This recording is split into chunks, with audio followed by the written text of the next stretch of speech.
మేడి చెట్టు అంటే ఏంటి? మేడి పండు చూడు, పొట్ట విప్పి చూడు కదా.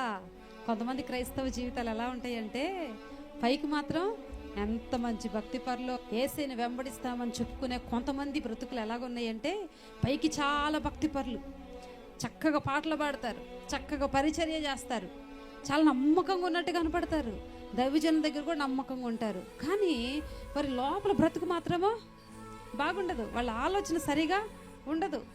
ఎక్కడ బాగుపడతాడో పక్కనుడని ఒకటే అసూయ మనకి, ఇంకేం అవసరంలో మనకి.